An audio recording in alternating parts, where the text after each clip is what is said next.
Welcome to Watershed Chats, a solution-centric mini-series of the Water People podcast. Here, we connect with folks who are transforming social and environmental challenges through their work and play. This episode is supported by Patagonia, whose purpose-driven mission is to use business to save our home planet. I'm Lauren Hill, my co-host is Dave Rastovich, and today we're in conversation with Louie Psyhoiyos, Academy Award-winning director and executive director of the Ocean Preservation Society.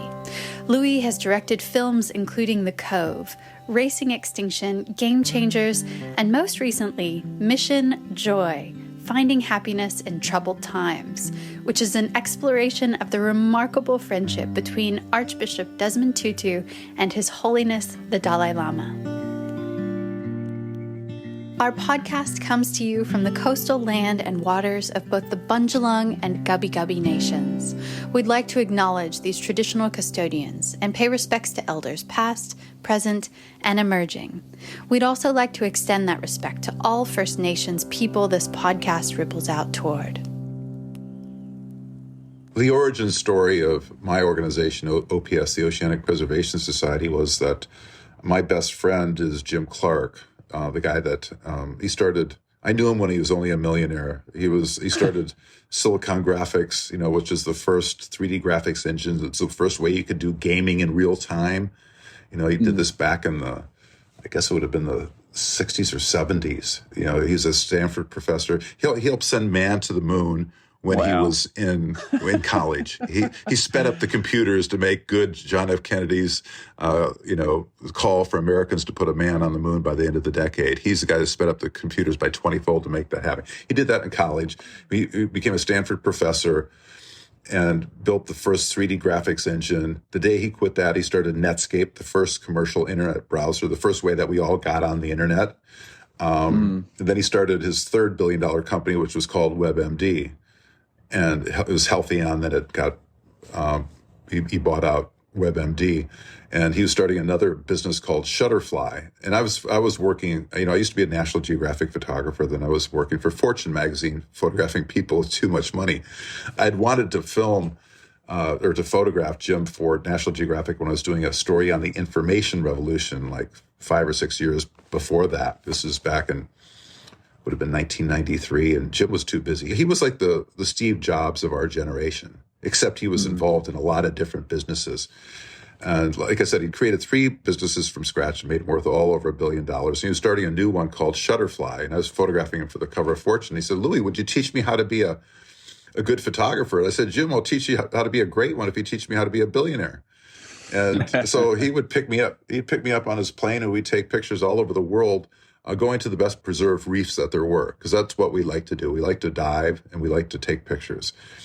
And we were in the Galapagos. It was the 3rd time we were in the Galapagos. And every time you go to these dive spots, I'm sure it's the same where you are too. I know a friend of mine, Jeff Orlowski, did a film called Chasing Coral, shows the degradations of the Great Barrier Reef. So, we've lost half the reefs in the world in just the last 5 years, through acidification, through global, through the seas getting warmer. You have a 2-degree shift in temperature of getting hotter. You lose coral reefs, and not just for a little while. You can lose them forever. And it takes anywhere from 2 to 7 million years for them to come back. So anyway, I'm diving around the planet with Jim, and we're coming back from coming out of a dive in the Galapagos, and we look around, and we're surrounded by fishermen illegally fishing in a marine sanctuary.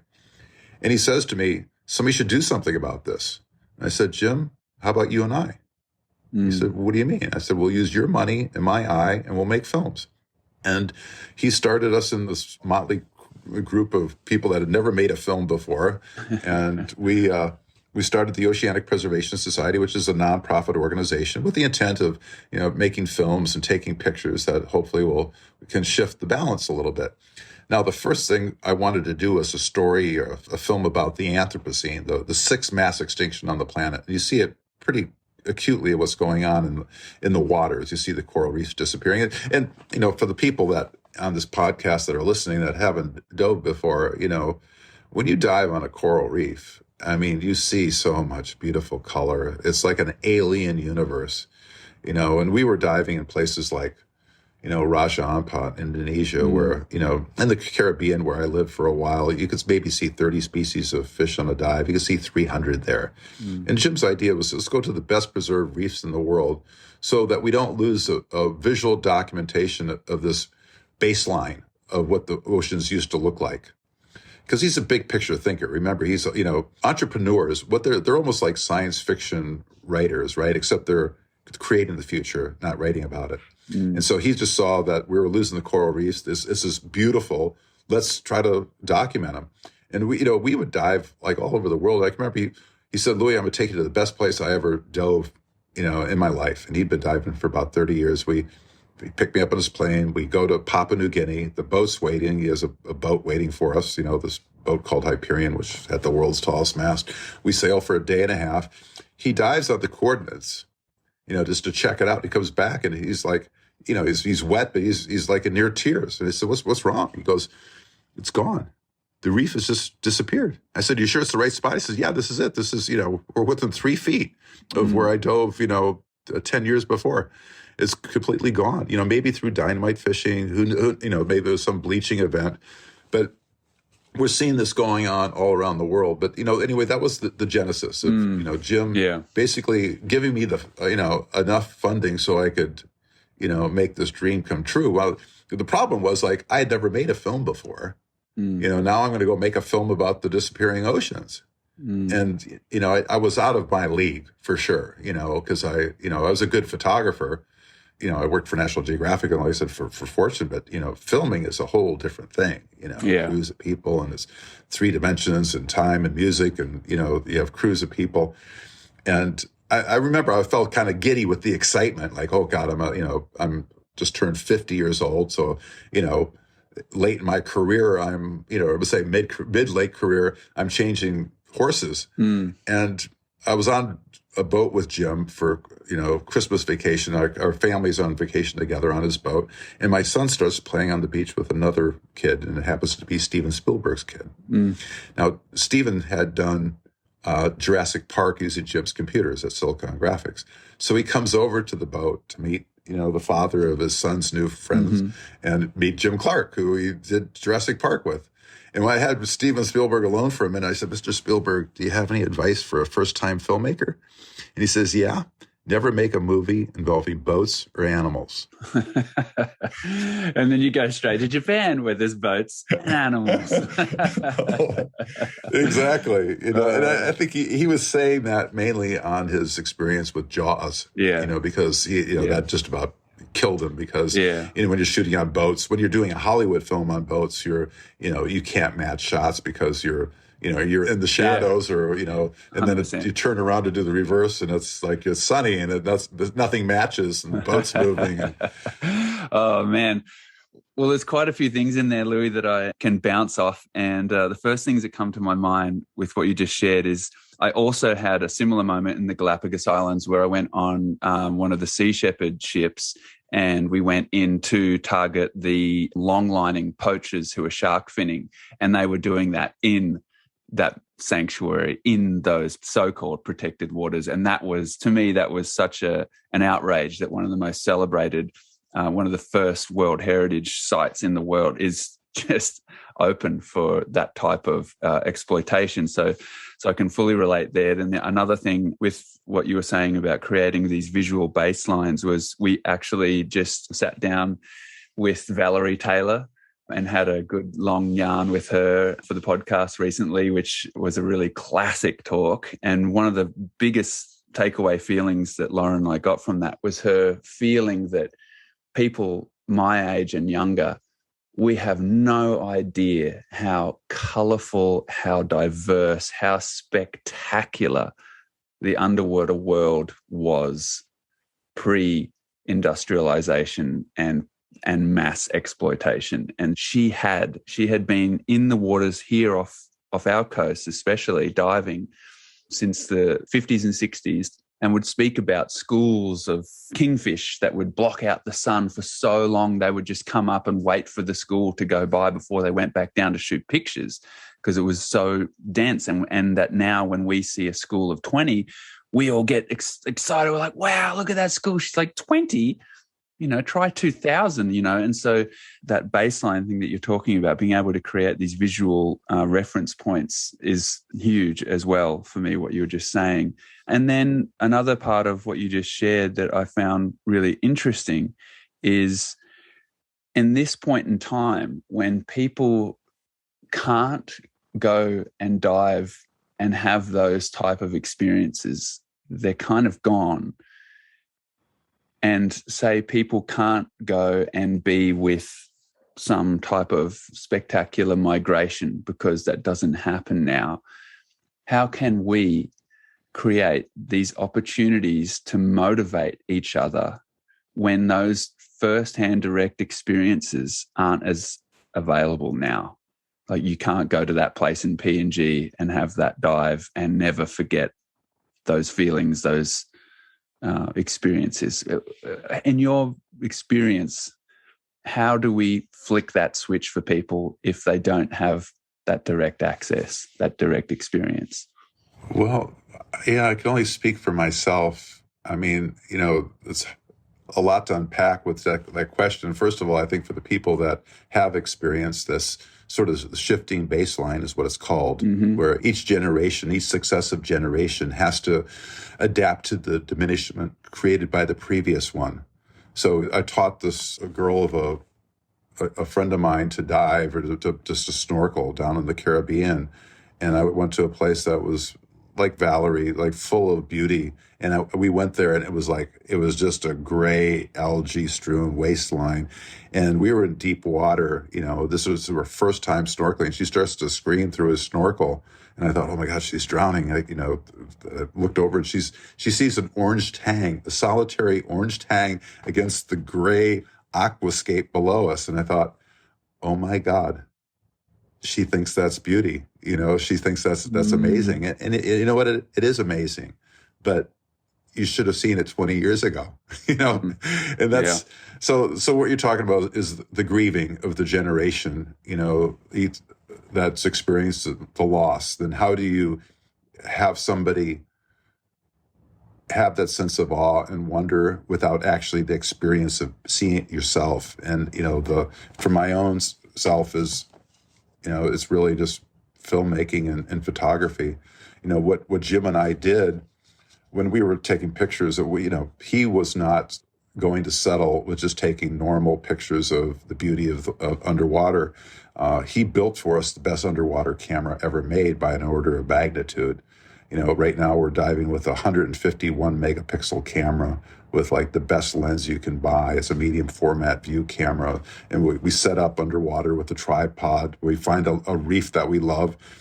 We dive with rebreathers so we can stay down for like 2.5 hours. We wait for the upwelling, and, it's really like magic hour on land lasts about a half an hour. It's that area between where the sun starts to come up and when it comes up, where the blues and the oranges, kind of reverberate off each other. It's really magical. That's magic hour. The equivalent in the water, obviously, is when you have the upwelling, twice a day with the tides. When the upwelling comes, you have that plankton from the deep water come, and the soft corals bloom in this like psychedelic landscape. And, the fish come out of nowhere that were in hiding, and everything comes alive. And that only happens about 10 minutes. So that, magic hour in the water is like 10 minutes.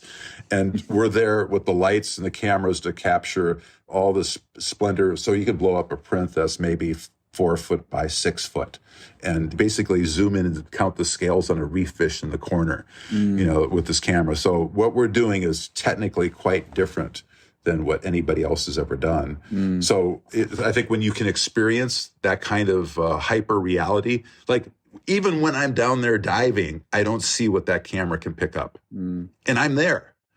So you can sit and pick out little pieces of the reef. When you go to a really well-preserved reef, you can see every square centimeter is packed with life, with plankton and colorful reef fish and corals and soft corals and hard corals. And it's, the beauty is just mind-blowing.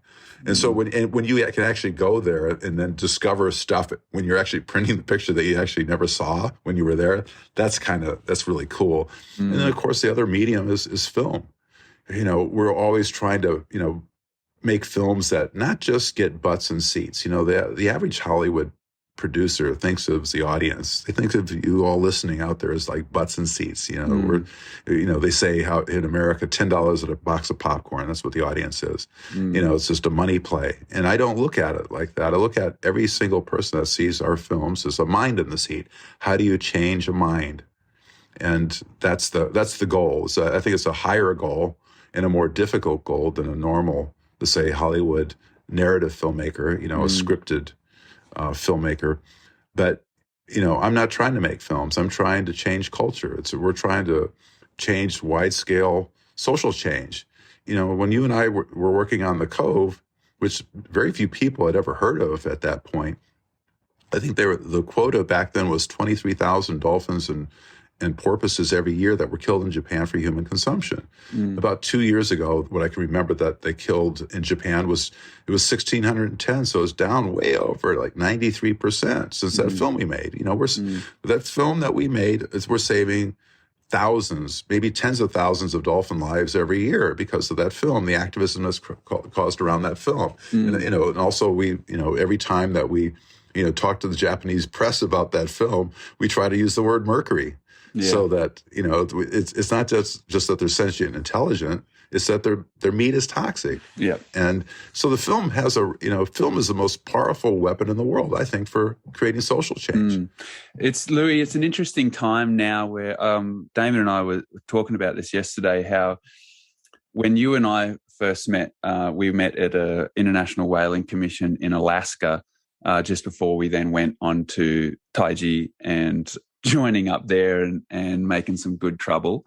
And the world at that point, though, especially the film world at that time, it feels to me like The Cove came out at a time where I guess there was The Inconvenient Truth, maybe 11th Hour or something like that was floating around, but there wasn't so many of these, what I call diagnosis documentaries. It was like The Cove came out at a time where it was still very fresh for people, I feel, to be watching a documentary like that. And then we look from there till now, and there's so much content, there's so much material, there's so many diagnoses, films that are happening right now.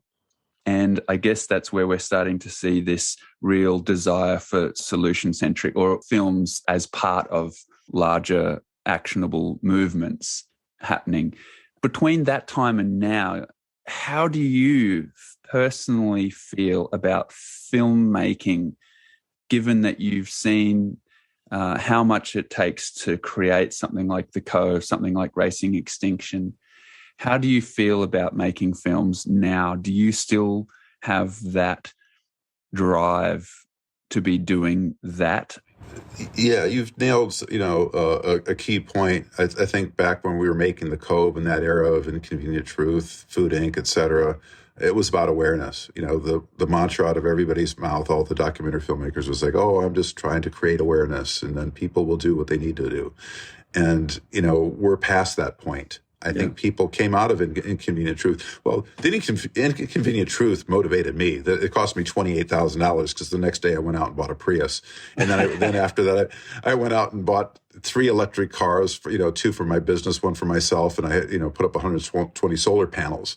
And I took it to another level. But I think most people, they came out of that film, they thought, well, what do I do? And there's like, change your light bulbs, fill up your tires, all these kind of minute adjustments, and we were, I don't think Al Gore, who was, the subject of that film, really knew what he was getting hold of, that people, we needed. He was showing us the problem, but people did want to see the solutions. And now after that film, after that era, we're all about solutions. But now here's the thing, I think people don't want to be talked down to. They don't want to be, necessarily educated. The first rule of filmmaking is don't be boring. And I don't want to make a documentary that feels like, and I don't want to disparage it, but, over here, there's like a Nova series. There's a very science-based, and I love those, but it's like, my brother who doesn't watch films or television very much at all, at least if it's not a ball game, is not going to tune in to see that. But he might see a film. I want to make a film like I'd want to see. Like, I want to make it just as exciting as going to see a Marvel, landscape, a universe film. When we came out with The Cove, I think Rolling Stone magazine said it was a cross between Born Identity and Flipper. It's a thriller. That film, you're going to get a fair dose of science and you're going to get a lot of excitement. And I think that's, if we're successful, I say successful in getting people to watch the film and create action, is we're keeping the audience at the center of attention. I'm always thinking, what's the audience, what's their experience of what we're putting up on the screen? And then what we do, and I think all good filmmakers do this, you're testing the film as you go along. Because unlike a Marvel, the script is done years before they start shooting, and they're tweaking it maybe a little bit as they go along, but it's written, pretty much in stone, right? You can't have a several $100 million film with animators creating stuff and say, oh, I think I'm going to do this. You can't be that creative. With a documentary, you can go any direction you want at any point. And that freedom, it's freeing, but it's also like, it can be scary. But it's not just about awareness now. That's like Act One. Now, but the solutions from the way I'm thinking is like they should be embedded in the film. Like when we did this film that you mentioned called Racing Extinction, one of the solutions is, electrifying the transportation system. So at that point, it was like 2012 when we did that film. We took a Tesla and converted it into a Bond car. The first car in the world to have an electroluminescent paint job, had a forward-looking infrared camera so they could see, the invisible world of greenhouse gases that came out of the front, where the engine would be, and out of the back we had a 20,000 lumen projector that we could project those images onto skyscrapers or mountains. And we had disappearing license plates and all that kind of stuff. But it was like, it's an exciting film. But, that car is also part of the solution, of what we're looking at. I remember we had a getaway driver for that film, Lilani Monter, and she, puts environmental messages on her cars that she races at Daytona tracks, like, the big race tracks in America. And when we drove that car off the lot, we bought a new one, and she turned to me and said, this is a woman that races race cars at 200 miles an hour. We're driving from Fremont, the Tesla factory, up to this place where we're going to convert it. She goes, oh my God, this thing is zippy. She said, every other car on the road just became a relic. And, I had one of the first electric cars in Colorado, one of the first three. And like I said, I was charged them up with 120 solar panels. And for a while, I thought, like, what? I felt like a god, among mortals. It's like, I don't pay for electricity.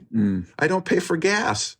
I'm getting checks from the electric company. Instead of getting a bill every month, I'm getting a check because I'm producing more than I'm actually using. And I felt like, oh my God, why doesn't everybody find this out now? And now, like 10 years later, people are starting to get it, right? Now you look at Tesla. I remember when we were interviewing Elon Musk for that film, Racing Extinction. It was October, and he called me up and said, hey, can we postpone the interview till December? And I said, sure, but why? And he says, well, because I could go bankrupt. Now, I think he's like the third richest guy in the world now. These revolutions, all these technological revolutions take about 10 years. You think, oh, well, that was, electric cars. But the same thing happened with horses. I had a great-grandmother that lived in New York. She was born in the 1880s. And she remembers New York City before cars. So for like the first 15 years of her life, it was all horses. There was an Easter parade of 1900. There's a famous picture taken from the top of a building looking down Broadway. And it's all horses, the year 1900, except for one car. Now you can imagine everybody on those horses looking over at that guy with the car thinking, what a crazy bastard. But now remember, she said that New York stunk to high heaven. You could smell New York sailing into it. She came from the old country. She said West 6 miles away, you could smell the horse manure. There's 20,000 tons of horse manure dumped on the streets every day. You're tracking it into your schools, your homes, your works, and there's flies, there's disease, and it's a messy place. So 10 years later, the horses were pretty much all gone, and it was replaced by cars. You look at an Easter parade picture from 1913. it's find the horse. So, and so, well, that's 1900. This is a different era. But, 13 years ago, we were punching the number 2 key 6 times to text the capital C, our flip phones. That's right. So things change quickly. And I think we're at this revolution now with transportation. Hopefully we're at a revolution now with food, because if you really want to change the world, you have to change what's on your plate. And, I think films have a large part of this transformation. And so with that transformation right now, there are a lot of discussions about agriculture and transport, like you're saying, food and transport. If you were telling a story, because it seems like right now, every region in Australia, every coastal town in Australia has something to focus on, to clean up and to do better with and by. And so, for example, one river south of where we live, there's plans to put a mine at the headwaters and to dam it and do all this crazy, very old world stuff. There are a bunch of people who live along that river, surfers who are at the mouth of the river, who are making documentaries about this. They're documenting what's going on. When you need to alert a community about something like that, and then you also need to somehow provide an alternative to that mine or that damming. Have you got any tips on how to dance that line for people? Because it seems to me it's speeding up now it's increasing how many people are able to, with their phone simply, document something happening in their local area and expose something that previously would have just slipped through the cracks in a regional area, somewhere remote. And so there's so many people around this country especially that have the opportunity to tell short, powerful, empowering stories. How can they do that, given that they might just have a new fancy iPhone, which is still a very powerful computer? Yeah, I mean, the iPhone that, I've got here is has more power than, access to information than the presidents of countries did 40 years ago. Yeah. So 20 years ago. Yeah. I mean, there's several, I think, answers to that question. The first thing is that it's not just about information anymore. It's like, people say, well, if people just had the information, but it's not about information. It's about what can change a person's heart. You have to change the way people feel about something before they'll actually create action. People think it's the other way around, but it's not. They use the science to justify their emotions. And let me give you an example. I mean, like when we were doing Racing Extinction, how do you find these levers? How do you find the narrative, the storyline that's going to get people to change behavior the way that they act? Well, I'll use another film, The Game Changers. We did a film about plant-based super athletes. People that were at pretty much the top of their game, but they're on an all vegan diet, all plant-based diet.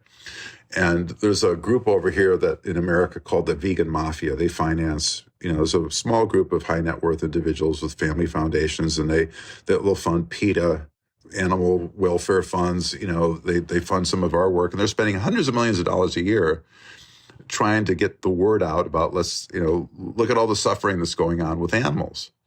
And they're not getting anywhere. They finally created a white paper, and the white paper said, well, people, about 6 to 7% of the population in America will change their behavior based on the suffering of animals, and those are the vegans and the vegetarians that are pretty much the core, right? The ethical vegans. The other people just don't care. The other 93% of the world, or to say America, doesn't give a damn, because they think it's normal, necessary, and natural to eat that way. And we also looked at, well, what will get people to change? And again, the data said, it was data-driven, review, said that they'll look up to their athletes. The guys were the impediment to the diet being implemented in the home because they're marketed to. The real men eat meat. They eat a lot of meat. They eat, farm-raised, grass-fed beef. It's really pure, this kind of fantasy. And so what we did is use athletes to counter that. And not just like kind of good athletes, but some really great ones. Scott Jurek, the world's most accomplished ultra runner, completely, plant-based diet. He doesn't really talk about the ethics of killing animals. He just talks about, hey, you know what? I have better performance. I can run further. It's less inflammation, less oxidative stress. Patrick Baboumian, one of the world's strongest guys, can carry the weight of a horse 10 meters. 1,255 pounds. You look at like some bodybuilders, like I forget his last name, Nimai Delgado, who he never had a bite of meat in his entire life, and he's ripped. He can do like a 2-meter standing jump. The guy's like an orangutan in terms of his his athletic ability is incredible, and he looks like Captain America. So we used world-class athletes, and we used researchers at the top of their game. Not just somebody with a white lab coat that was a vegan and agreed with us, but Walter Willits, the head of, Harvard Nutrition, head of, anthropology at Oxford or Harvard and Dartmouth.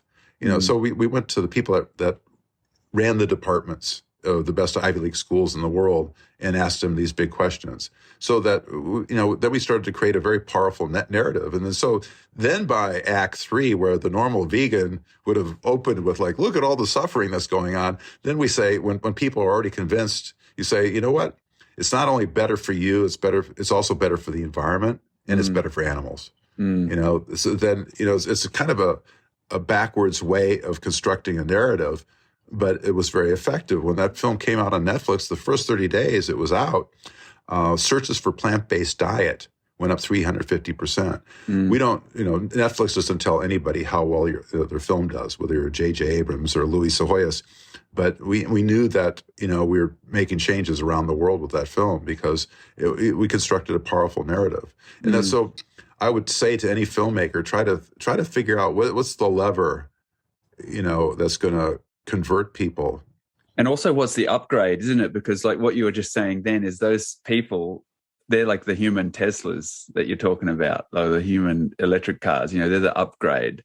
You look at those physiques and those capabilities, those achievements of those people in Game Changers, and that's an upgrade. You would naturally want that for yourself if you were the audience. Yeah, you'd be watching that going, I want to be able to run 2 marathons every day or 2, or whatever that crazy number is, on that kind of diet. Yeah, well, Rasta, I'm not, I'm never going to be a world-class surfer like yourself or a top athlete, but, I'm 64 years old and I want to live long without chronic disease. Yeah. And if you look at the so-called blue zones, the places where people live the longest without chronic disease, and, it's Okinawa, it's it was called the land of the immortals, or Ikaria, Greece, is called the island where people forget to die. And about 95% of their calories are coming from a whole foods plant-based diet, and they have their exercise. They're not surfing, but they're getting exercise by tilling their garden, and, walking. They're not, they're basically older cultures, so they weren't, riding cars to get around. They're, walking to see their neighbors. It's a sense of community. Probably everything you have going right there in Byron Bay. That I'm serious, and that they have going in these regions where there's a lot of people doing it. In Sardinia, when they started looking at these demographic maps and saying how many people do you have that are centenarians, they're over 100 years old. They looked at Sardinia. It's they thought it must have been a miscalculation. It's more old men per capita than any other place in the world. Wow. And what's common to them is, this sense of community. They're mission-based. They're taking care of each other. They're eating clean. They're putting the right fuel in the tank. I went to the only blue zone in America is in Loma Linda. It's about 70 miles west of LA. And this is interesting. It's it's one of the healthiest populations in the entire world. Now you step over 150 feet over Highway 10, you have one of the most unhealthy populations in the state of California, where they had the first McDonald's. If you want to get fast food, you have to go to San Bernardino. but what's different about Loma Linda is they're Seventh-day Adventists. It's the highest concentration of Seventh-day Adventists, and they take the Bible seriously, where God was supposedly have said in Genesis, "Let the fruit of thy tree be thy meat." And so they, you go to the equivalent of, I don't know what we have in Australia for like the big, kind of chain market that's, high-end organic food. But you go to like the equivalent of a Whole Foods in Loma Linda, they don't even have a meat counter. They don't sell meat. They have dairy, but it's dairy milk, but it's on the bottom shelf. It's all like most of it's oat milk and, soy milk or, other plant-based milks. And if you go to they have a really high-end gym there, and there's 300 people there that are 80 years and older. And they aren't just doing like little tiny weights and skipping around the gym, shuffling around. They're like on the double parallel bars doing stuff like a 20-year-old gymnast would do. It's pretty astounding. Yeah. To see that. And I want to live like that. And they don't, and you get to be my parents' age, you're living with a lot of, pills and bad habits. And that's I think the key is how do you live long? How do you biologically, have the body of a younger person and maintain that? Because Mark Twain said, if you can't reach 80 by an easy road, don't go. I think. Wow.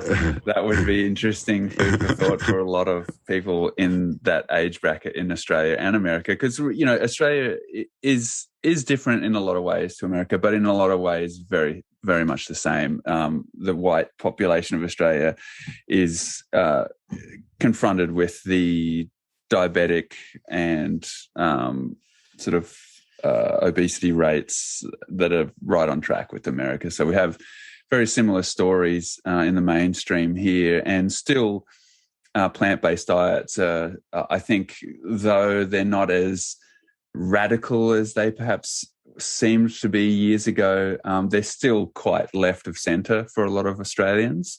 And so conversations like this, I think, are really important, where we can just shine a bit more of a light on the reality of living and eating that way. For us personally, we got a 4-year-old boy. His name's Minoa, named after the Minoans from where your family bloodline and mine come from, near Greece and the Adriatic. He is in our garden every day and is just grazing on broccoli, on greens, on strawberries, tomatoes, capsicums, zucchinis, cucumbers, you name it, everything in there. And what we've been noticing is that it just seems so natural and so joyful, right? His experience in doing that. And it is the same for us, joyful. And then when we bring maybe some people a little bit older than us into the garden and we watch them pick and eat from the garden, sort of grazing in a way, they're just the same. They have that same kind of joyful, giddy sort of thing of discovering something growing in the soil and growing in the garden. And I guess I wanted to try and segue into that joy aspect, because there is another project in your timeline of recent years that does center on the joy element. And I think it's beautiful from what I've been reading.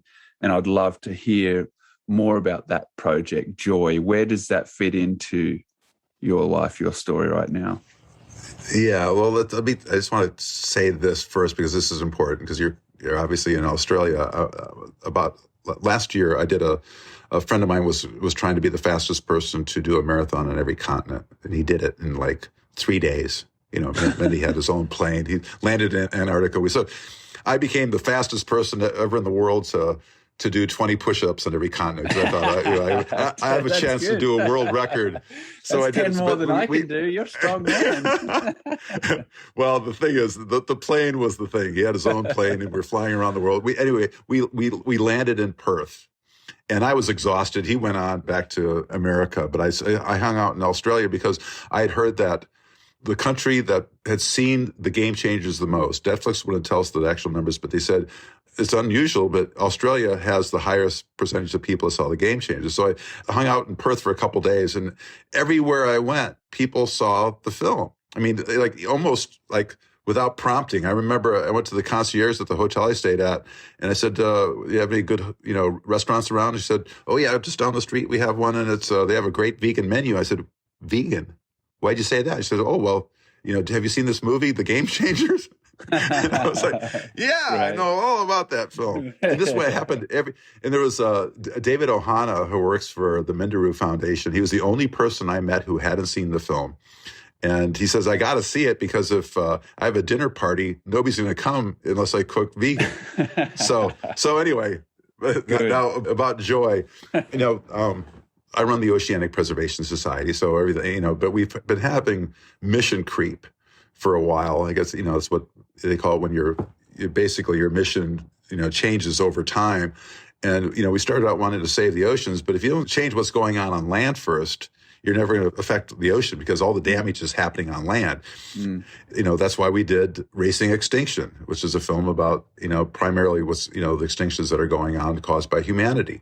And we did the Game Changers partly to, because if you want to change the world, like I said before, change what's on your plate. But then, we started thinking that you really need to change people's hearts and brain to get people to understand what makes us human. And about 3 years ago, I was at a dinner, and it's really interesting people. It's one of these people where you can't believe that you kind of find yourself in a room with all these people. It's got Stuart Brand, the guy that started the Whole Earth catalog. He was one of the merry pranksters from the 1960s. Just Google him. Stuart Brand, amazing guy. Yep. And anyway, the whole table was full of interesting people. And I sat next to this guy, Doug Abrams. We switched about halfway through just so we'd have, meet other people on the other end of the table. I found myself sitting next to this guy, publisher by the name of Doug Abrams. And I said, what books have you published? He said, I just did one called The Book of Joy with the Dalai Lama and Desmond Tutu. And I said, I read that book. I love it. That's amazing. He's the guy that put it all together. And he asked what I did. And I said, I'm a documentary filmmaker. He said, we actually documented that because we knew it'd probably be the last time that they ever got together. So we had, 15 and a half hours of footage of two of the best spiritual leaders in the world talking about what it is to be human. And he said, do you think it could be made into a film? I said, let me take a look at it. And I watched the film over several days. I watched them talking to each other. Then I read the transcripts. And I found myself physically changed, not just by there was something I call it almost like chiropractic for the soul, because I felt myself spiritually sort of zip into alignment. God, that's, they talk a lot about the difference between happiness and joy. In America or in the West, probably somewhat in Australia, our vision of success in this country is by how much money you make, the title, your job title. If you have a beautiful wife or a handsome husband, it's all the superficial stuff. And if you've ever sought something, and I have to realize who I'm talking to here, because you're a surfer that doesn't chase awards. But once you have an award, you think, is that all there is? It's because if what you're looking for is only for yourself, your happiness is going to be like a little fireworks. There'll be a flare, makes you feel good for a second, and you go back down to baseline because it's selfish. It's what the Dalai Lama calls foolish selfish. It's like when you're doing something only for yourself. However, if you're doing something for other people, if you're doing it for a sense of community, if you're trying to make the world a better place, then it feels good. It feels selfish, but it's also helping everybody else. It's a win-win-win all the way down the line. And that's what gives us joy. And I realize that, the films that we do, I worked at National Geographic, and that's one of those titles people say, oh, God, I could travel the world and you get paid for it. And I was one of the most miserable kids in the world. I was the first new photographer they hired in over 11 years. But it's I was going to beautiful places, but I was really lonely. You don't have a sense of community.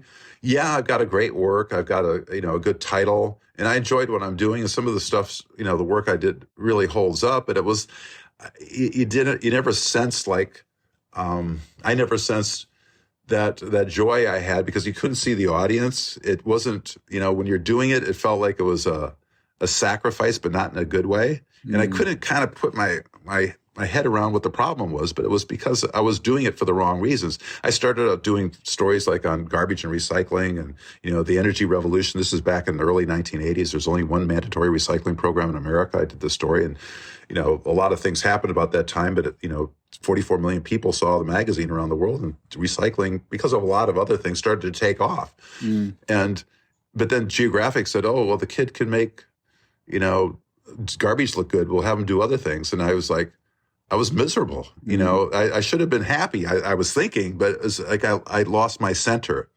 when I did filmmaking, I found it. And when I illustrated the Book of Joy with the film, I started feeling like that's why this makes sense. When you're doing something for other people, when you're that's why school teachers feel good, or, firefighters, or, yourself, or, people that are doing public service some way, they get something that's hard to describe. Or, even parenting, people, even with great jobs, they say the best thing I've ever done is make kids. And it's just because you're giving something of yourself. You're seeing, you're giving up a lot, but you're also getting a hell of a lot back in return. And I think, we forget that. And hopefully this film will be an alignment for a lot of people, because the Dalai Lama and Desmond Tutu, they're about as different as you think people could be. The Dalai Lama was, discovered at the age of 2 to be the reincarnation of the 13th Dalai Lama.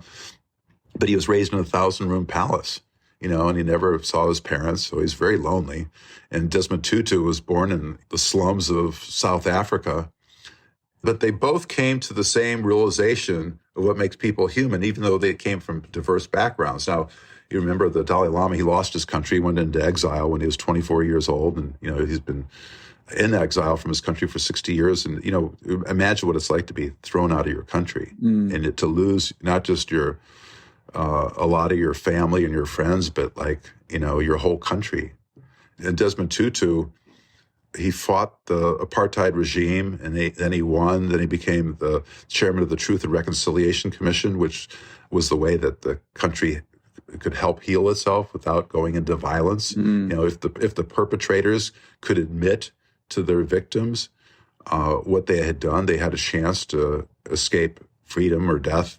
And yeah, so it was an interesting time getting those two guys together and talk about the big questions. And it's been really lovely to watch audiences react to that film. It's not out yet. And one of the problems that we have with that film is it's, there's a Chinese portion where I guess, a lot of the distributors have ties to China and they don't want to distribute the film. Yeah. Even though the Dalai Lama doesn't disparage China, but Tutu does. He just says what it is, but the economics come into play pretty heavily. Yeah. Because, all the streaming services is great that this is the golden age of documentaries right now. There's more being done. There's more money out there than any other time in history. But they're also very cautious now because they don't want to lose that pile of cash that they have coming in from China. Yeah, interesting. I wanted to touch on the high energy and kind of, to me, it's like a cheeky energy that you have, like a kind of mischievous note to that smile of yours, where I just have to think back to being in Japan, being in Taiji, and then back in Osaka, and we're trying to be flexible with what we were doing there and keep people safe, but make sure we're getting the job done that we went there for, and pretty tense times, but there was always just this spark in your eye and this sort of this mischievous quality to you. And then again, when we were in Santa Monica there with the busting of the Hump restaurant, again, that kind of, I like to call it making good trouble. You have this you got this vibe of like, you want to make good trouble. And I just wanted to quiz you on that. Like, is that something that you're even aware of, or did that come from someone, or did you have a mentor that helped you, I guess, carry that kind of feeling? Because I know from my personal experience with activism over the years is there has to be some kind of joy to it. You just get burnt so quickly if you don't have that kind of tone in there somewhere. Where does that come from for you, and how do you maintain it? Well, I mean, first of all, do people that listen to this podcast, do they know the story of the Cove and how we got to be there? I mean, you talked a little bit about, but I think it's. I would like to hear what you have to say about that. Oh, okay. Well, okay. When I met you in Alaska, I told my wife that I would never go back to the Cove again because it was so dangerous. And then I met you, And you were thinking about going to Taiji. And remember, I don't know if you remember this.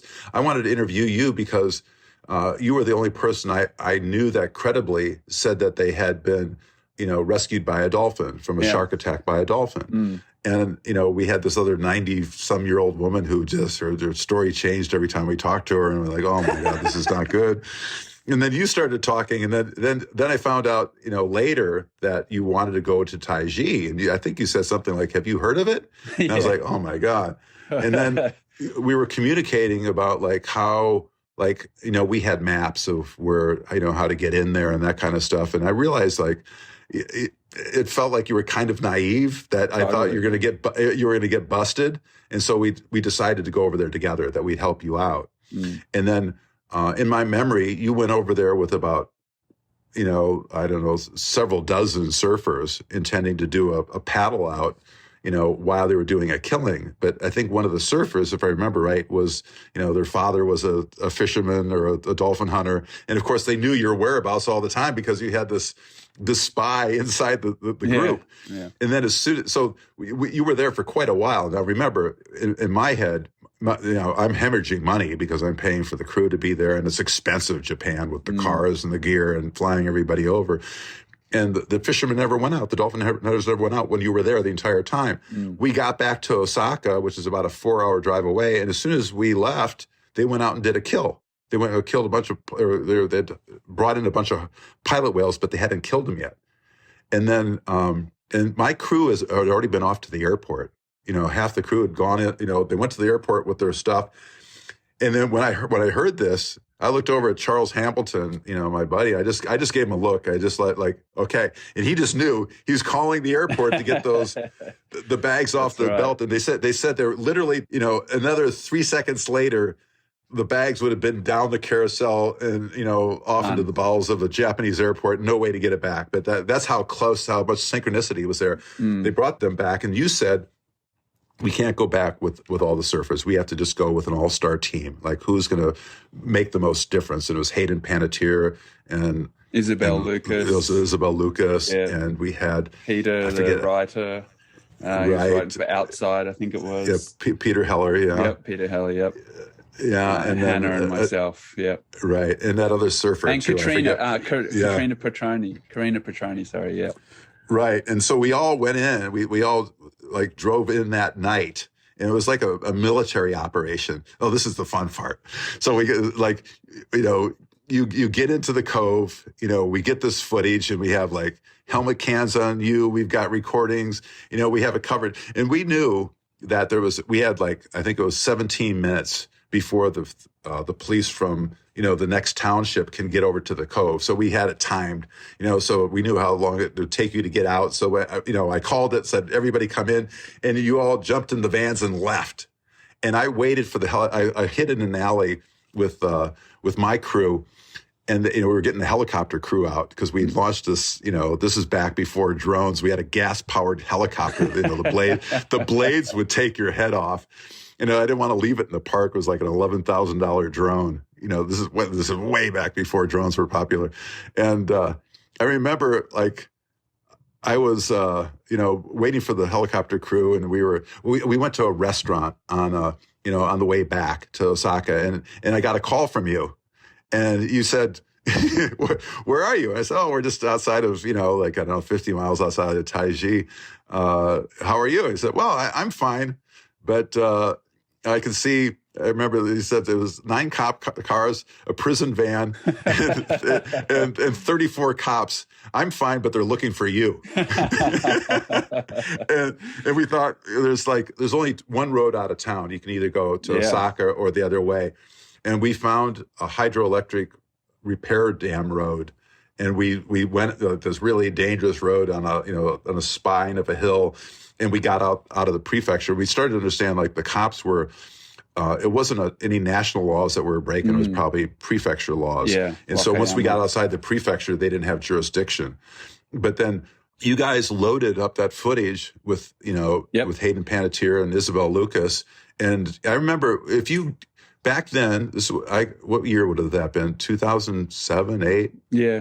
Yeah. Yep. If you had Googled, and I'd done this, if you Googled dolphins and Taiji, there was 4 articles about it. That's all you could get on Google. The next day, after you guys uploaded that footage, I think there was like 54,000 hits in climbing, just like boom, boom, boom. It went viral. And that was all you, man. That was all you and what you had done. And that you put Taiji, helped put Taiji on the map. And certainly then the film comes out, and the film, The Code became the most winning documentary in film history. It's the first, film in the world to sweep all the film guilds.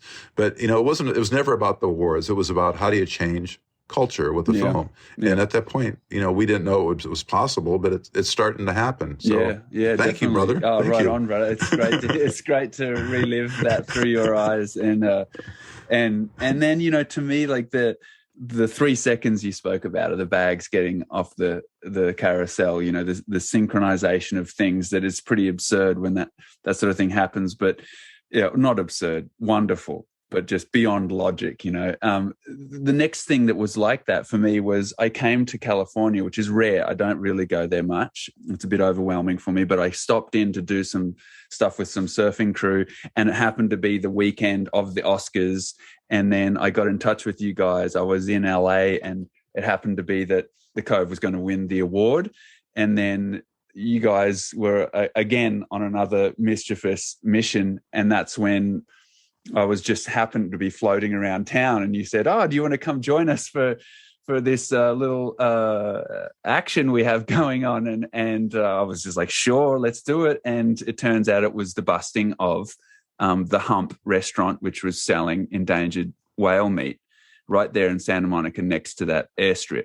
And for me, that was huge. It was an amazing experience, because the last time we were together, we were kind of at the root of that world, and being the capture and the kill of cetaceans. Then we're at the fruit of that world, so to speak, where it ends up on a plate for someone's consumption. And it didn't happen to be in some downtown street in Japan or wherever. It was in LA. It was in the heart of California right there.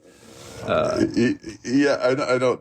That's a fun story too. I got to tell that. Is this just going over for you? Do we have time? No, it's fantastic. I hope you would. Okay. Yeah. Well, so what had happened was, we had come back with we had sent 2 operatives, into the Hump the first time, and we had the DNA of it analyzed to be sure it was whale meat, and then we took that information to. I can't remember what agency it was. There's like 3 of them involved. It was like Fish and Wildlife. And then there was 3 federal agencies, but they said to us, the one that we went to in Monterey said, well, you need a chain of command, to arrest somebody. I said, what's that? He said, well, you need to have one of us watching over it. Otherwise it's you said, they said. And so we tried to do it again, and they didn't sell it to him. And then the police, or the feds, federal police in America, tried to do it without us. And they couldn't get the restaurant to buy it. And they said, can you come back and do it? And I said, oh, no, it's too expensive. We were like, we were out of money. We're making our film. And it's like, for us to like all go to LA was impossible. So we were in Los Angeles, and we were getting a commendation from the city of Los Angeles as a big like key to the city because of the Cove. And I'm looking around, and this light bulb went off. I said, like, everybody's here. We got everybody here. Let's call the feds. And I remember this is the week of the Academy Awards, and Academy Awards are a big deal in America, right? People dress up and you go, and we were supposed to go to the mayor's mansion and have cocktails with all the other movie stars and stuff like that. And I remember my wife at the time, we're divorced now, I love her dearly, but she's like, oh, why don't you stop playing like, cops and robbers, and because I wanted to go off and bust the hump. And I said, you go off, take the distributor's limousine. I'm going to go off with my buddies. And so then we all, we had the team back together, and we go in and we bust the hump. And then we did the buy on Saturday. We win the Academy Award on Sunday, and they bust the restaurant on a Monday, and it becomes like international news. It was like this perfect synchronicity. Timing, yeah. Yeah, it was like boom, boom, boom. And, it was such a marvelous thing. And I just want to say it. It's like, it's really about the team. It's about the community of people that we brought together. I mean, like it's you and what you did with Hayden Panettiere and Jeff Whaleman. What's his name? Jeff. Oh yeah, Jeff. Yeah, Panettiere. Yeah, I mean, it's the community that we built.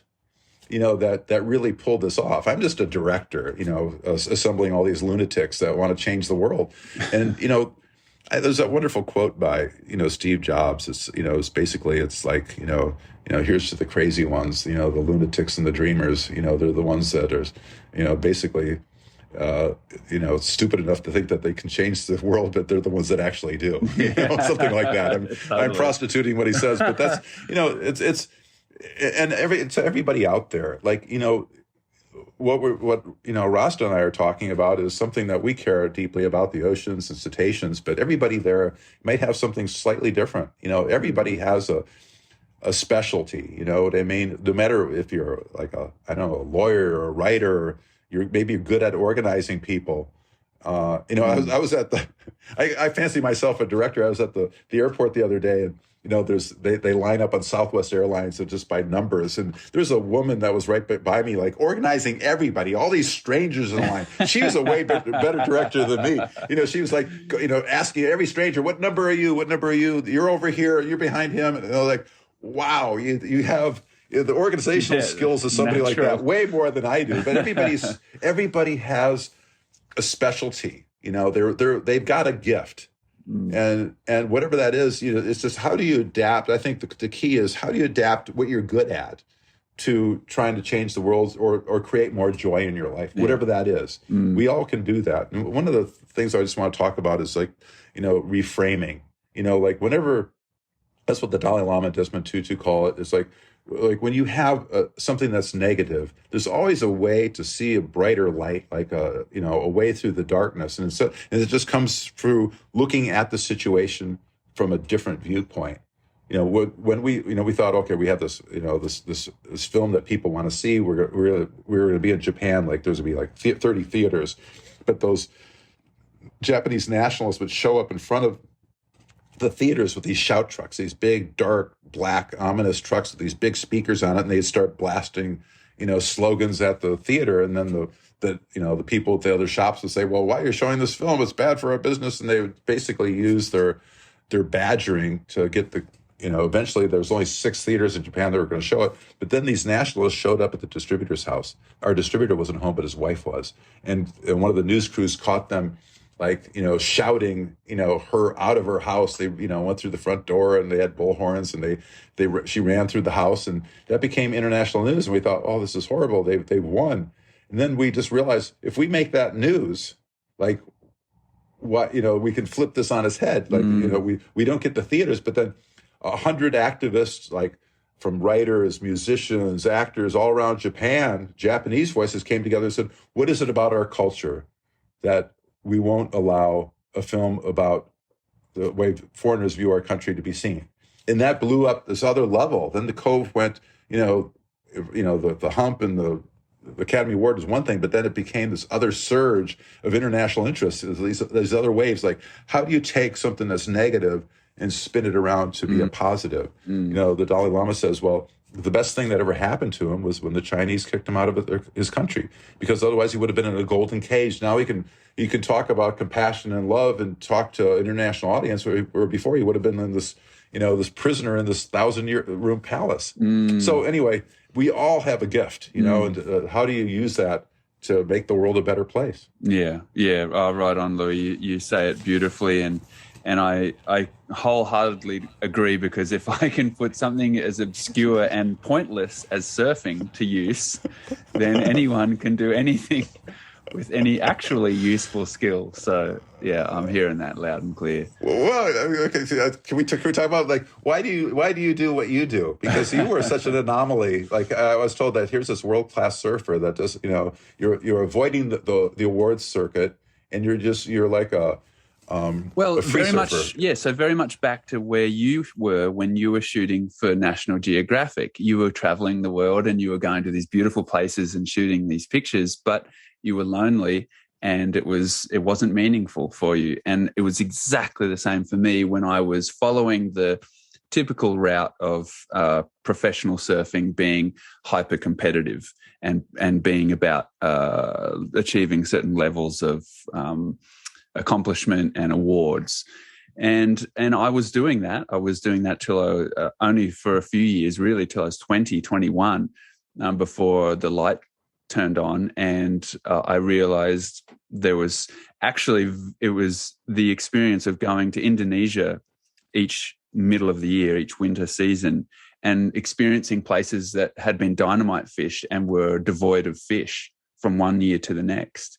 And so seeing a place like that or going to even places like Southern California and not having, I guess, an immune system that could handle the toxins in the water there, and going surfing at Malibu or going surfing down in San Diego after a rain and getting really, really sick from all the contaminants in the water. These were things that were happening to me that felt so much more significant, so much more needed to concentrate on than being a performing monkey for some contest or an award. It was just like, how can I look at that, which is essentially self-centered action, when all of this stuff is happening? There's all these problems in these beautiful places for human communities on the coast and also the cetacean communities, the fish, everything in that space. So that was it for me. That was when we met. I was on the beginning stages of pursuing that interest, pursuing that concern, and acting on it. And so I was seeking out people like yourself or Captain Paul Watson, going on their ships, going to these places, and really aiming for direct experience, because I'm not an academic. I'm not a powerful intellect. I don't have that kind of voice, but I do have direct experience, and I can speak about what it is to be a surfer that feels like the canary in the coal mine when something's out of balance on the coastline. So that was totally where it all came from for me, which is now there is more of that in surfing now than there was then. There is plenty of surfers who have a public profile that are speaking about social and ecological concerns and issues. And that's a wonderful thing. The surfing culture still has a long way to go in terms of participating and creating movements. But we've had some great things happen in Australia the last few years, where large coastal movements have worked against expanding fossil fuel industries, especially in the southern part of Australia and the Great Australian Bight, and succeeding and swaying public opinion. So there's some positives there. But yeah, that's just really where my journey started with it and continues now. Do you get involved in the plastic pollution issue at all? Yeah, to a point. So I'm working with Patagonia these days, and so what we've been doing here in Australia is mostly focusing on community groups that have an issue that's very pressing.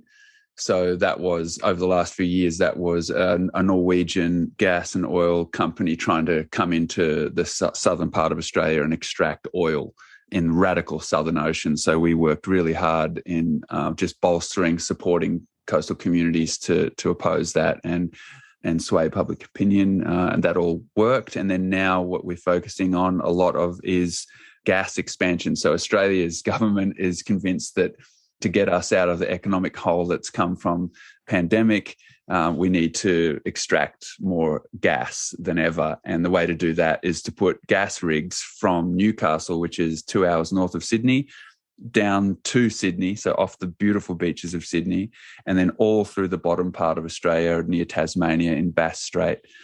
So we're working on that a lot. But certainly anytime there's something very clear with plastics that we can talk about or zoom in on and support, that's what we're doing. But I don't have anything that I'm really engaged with on the plastics level. Are you working in that space right now? We're looking at it pretty seriously. Yeah, I think it's there's been a lot of recent studies just in the last 6 months to a year where now we're understanding that, plastics is, we know it's in the deepest part of the ocean, and we know it's on Mount Everest, the highest part of the planet, and it's in our blood. The average adult eats a credit card worth of plastic every week. A baby gets about 1.6 million microplastics in its body ingested every day. And we know it's affecting our brain. It's affecting obesogens. It's making us fatter, but not just like us, but it's like our progeny up to 3 generations is changing your gene expression, like down to like your grandkids. So and I think plastics is the secondhand smoke for the fossil fuel industry. Once we start realizing the gravity of, it's not just in the oceans, it's not just in the environment, it's in our bodies, and it's changing our gene expression. It's related to, a lot of diseases like, Lewy bodies, Alzheimer's, ADHD, all those people that have reportedly higher levels of plastics in their brain. Wow. So you can't avoid it. It's everywhere, but we can avoid the single use of it, right? You can make it out of different things. You can make it out of anything that's organic, pretty much. Yep. So yeah, we're looking into that, but it's it's solution based. Unlike food, where you can say, oh, just change it from animal to to go to a different aisle of the grocery store, to get a shoe that's made from 100% plants or whatever. It's more difficult, but we're at that tipping point. All these revolutions take about 10 years. So the new acronym is AIR: avoid, intercept, and redesign. Yeah. And so, avoid plastic, keep it from going to the environment. And so listen, these fossil fuel companies, when we talk about gas, a lot of the gas is actually used to make plastics. And, there's these new gas plants going on. The biggest manufacturing progress going on in America right now is, I think Shell Oil is having like a $4 billion, plastics plant in the East Coast of the United States. Wow. Maybe consumption of gas is going down. It's a gasoline, the gas itself is being used for plastics. And that's and they're not, you have to think of the cycle of a product, cradle to cradle, right? Instead of cradle to grave. It's like, how do you make a product that's almost as valuable at the end of life as it is at the beginning, so that, like, you have a shoe, like Adidas is making designing a shoe where the upper and the lower, the similar material, it could be, used to, ground up together along with the glue, so that it's a polymer that can be recycled and stay together. When you start breaking down plastics, it gets worse and worse through the chain. Yeah. So it's like it's great to be able to reuse it, but even like shirts, clothes are made out of plastic, and it's like it goes in the wash machines, and it's out into the oceans, and it's about we're working with this guy Ian Kerr, who runs Ocean Odyssey. This is Roger Payne's group, and he said that they do stool samples of whales. And he says on some of the whales, they're coming back where half of the stool after is plastics on a whale. Wow. Because they're the filter feeders, obviously. Yep. So it's a huge problem for cetaceans. If it's affecting us like this, it's probably affecting the whales too. Oh yeah. Well, I'm keeping you going. I could talk forever, man. But stoked. It's really good to reconnect, brother. And thank you so much for sharing so much of your time. I'm really excited for people to tune into this conversation. Yeah, thank you, brother. All right. See you, Rasta. See you, Louie. Cheers, all right. Bro. Cheers. Bye-bye. Man. Ciao. Special thanks to Patagonia for making this episode possible. They're a certified B Corporation and founding member of 1% for the Planet. Many thanks to our sound engineer and editor, Shannon Saul Carroll. The podcast soundtracks are also composed by Shannon. On behalf of myself, Lauren Hill, and today's host, Dave Rastovich, thanks for listening with us. We'll be continuing the conversation on Instagram, where we're at Water People Podcast.